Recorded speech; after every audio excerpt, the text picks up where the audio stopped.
Selamat malam, Raden Atmawijaya. Selamat malam. Guten Abend. Guten Abend. Apa kabar? Danke. Danke. Prima. Alhamdulillahirabbil alamin wa binastain wa ala umri dunya waddin. Iya, luar biasa. Mas gimana? Mas Cak Eri, Gus Eri. Pak Atmawijaya. Ya. Ini sekarang ini lagi berkembang satu polemik ya, yang sangat ramai di masyarakat. Ya. Terkait dengan orang mengatakan kudeta atas Partai Demokrat. Yang dilakukan oleh sekelompok orang dan kemudian mengangkat Pak Muldoko menjadi ketua umum yang terpilih dalam kudeta itu melalui KLB di Deli Serdang. Bagaimana pandangan Raden Atmawijaya tentang polemik itu? Saya tertarik dengan bahasa kelompok tadi. Nah, kalau kelompok tertentu kemudian membuat kongres luar biasa, mengangkat seorang Pak Muldoko menjadi ketua umum Partai Demokrat, berarti ada kelompok lain yang setia atau tetap menganggap Pak Agus Harimurti sebagai ketua umum. Berarti kan pertarungan kelompok di dalam partai yang namanya Partai Demokrat. Tentunya sebagai Partai Demokrat, kalau mengacu kepada namanya ini Demokrat, ya harus demokrasi yang didahulukan. Artinya harus sesuai dengan kaidah-kaidah demokrasi. Pertanyaannya adalah, apakah KLB itu tidak demokrat? Saya boleh berpendapat? KLB itu demokrat. Bagian daripada proses demokrasi. Dan itu adalah dampak dari demokrasi liberal saat ini. Jadi dalam konteks demokrasi Indonesia yang liberal ini, itu dimungkinkan? Dimungkinkan. Dan ini bukan yang pertama kok. Partai Kebangkitan Bangsa juga pernah terjadi. Lantas Partai PDI, dulu kemudian ada PDI Perjuangan, ya kan? Itu terjadi. Dan ini kan alamiah. Siapa yang, kelompok mana yang kira-kira memang konsisten terhadap perjuangan partainya, maka pengikutnya pasti akan menjadikan dia sebagai pemenang. Dan ini bukan kudeta. Jadi konsekuensi dari itu kan menimbulkan dualisme. Ya itu kan cuma dualisme di partai kan, dalam partai. Tentunya hukum yang menyelesaikannya. Jadi ini nggak tepat jika dipersepsikan ini kudeta. Kudeta itu adalah menguasai negara. Coup d'état. Itu dari bahasa Prancis kalau tidak salah. Betul. Ya kan? Bahkan dulu ada istilah coup yang dilakukan oleh gerakan 30 September kan gitu. Kan itu coup namanya. Jadi menguasai negara artinya dengan senjata. Itu fenomena yang terjadi di dalam negeri. Pernah juga di Turki belum lama. Itu menggunakan senjata. Jadi militer menguasai satu wilayah dengan paksa. Belum lama lagi terjadi di Myanmar. Bahkan mungkin juga pernah di Filipina itu beberapa tahun yang lalu waktu Gringo Honasan mengepung istana. Kolonel. Betul. Ya. Jadi fenomena dengan menggunakan kekuatan senjata untuk mencapai kekuasaan dengan paksa dalam hal ini negara itu pantas dicap atau dianggap kudeta. Kalau partai terlalu berlebihan lah. Mungkin masyarakat melihat bahwa di situ ada Pak Muldoko yang mantan Panglima TNI. Loh, tapi faktanya kan tidak terjadi pengeras senjata. Dan Pak Muldoko bukan lagi menjadi panglima, bukan lagi menjadi tentara, tapi purnawirawan. Memang di dalam undang-undang militer bahwa seorang purnawirawan pun adalah sebagai prajurit cadangan jika dibutuhkan. Tapi kan dalam hal ini Pak Muldoko adalah sebagai seorang yang mengusung demokrasi. Yang kemudian dia memanfaatkan celah ketidakpuasan mungkin dari sekelompok elit Demokrat, kemudian membuat KLB. Dan KLB itu adalah penerjemahan daripada demokrasi. Dan posisi Pak Muldoko kan sebenarnya hanya diminta oleh sekelompok tadi kan, ada permintaan untuk menyelamatkan. Iya. Permintaan atau keinginan dirinya adalah salah satu bagian daripada konsekuensi demokrasi. Jadi jangan giring masyarakat ke persepsi yang keliru bahwa ini adalah kudeta.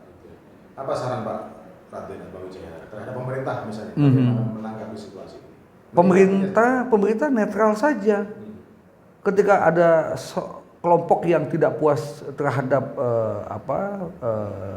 Demokrat, ini bukan cuma di Demokrat, ya, di partai apapun juga mungkin terjadi perbedaan yang kemudian istilahnya yang ujungnya adalah menghasilkan dualisme kepemimpinan. Masing-masing klaim, ya kan, merasa paling benar. Ya pakai ranah hukum saja. Jadi semua apapun terkait dengan konflik hukum di dalam partai politik gunakan ranah hukum. Jadi mohon maaf, seorang Pak Yudhoyono pun nggak boleh bilang ini war. Berarti tidak memberikan pesan damai kepada seluruh warga Demokrat.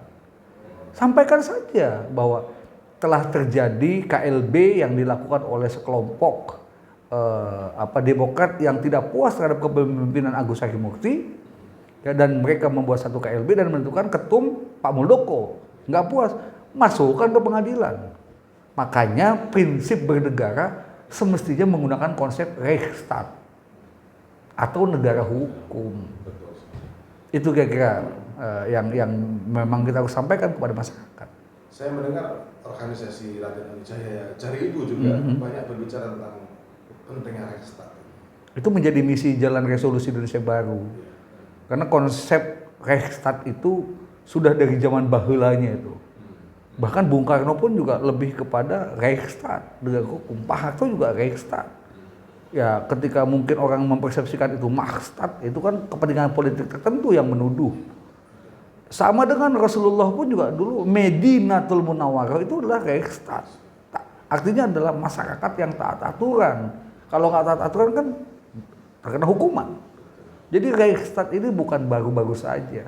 Hanya kebetulan karena kita mengenal konsepsi hukum ini dari Belanda, ya, maka kita menggunakan bahasa Belanda itu sebagai rujukan. Makanya namanya Rechtsstaat atau penegakan hukum.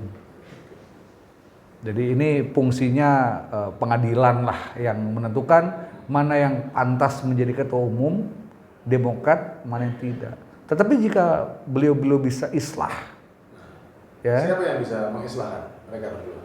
Pemerintah, non-pemerintah, atau internal? Mereka yang jalan sendiri? Yang pertama mungkin kesadaran atas kekurangan dari masing-masing.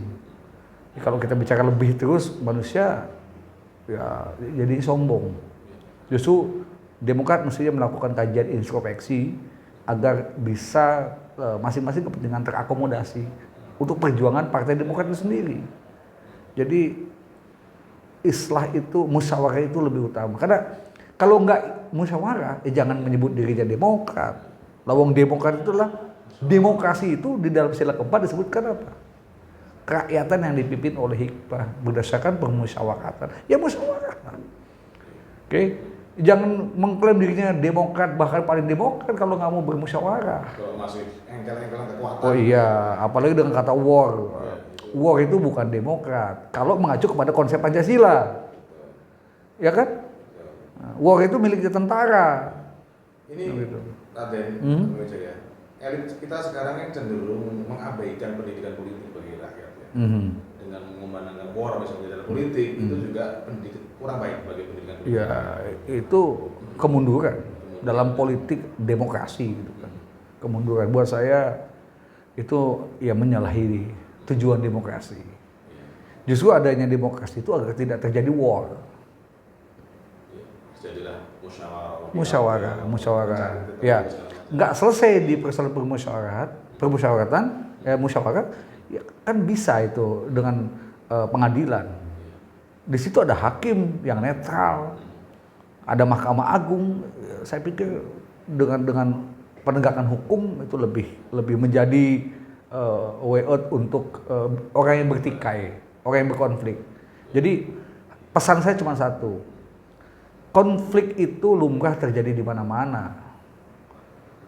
Tetapi jika cara penyelesaiannya dengan damai, itu menunjukkan tingginya intelektual, tingginya emosional, dan tingginya spiritual. Jadi berpikirnya itu holistik. Kalau masih berorientasi pada war, bahkan nyaris membodohi masyarakat dengan berlebih-lebihan, kudeta lah. Kata kudeta itu kata yang menurut saya sangat menyeramkan. Nanti masyarakat jadi nggak ngerti ilmu dasar politik. Malulah rasanya masa perebutan kekuasaan di tubuh partai disebut rakyat semua kudeta, enggak lah.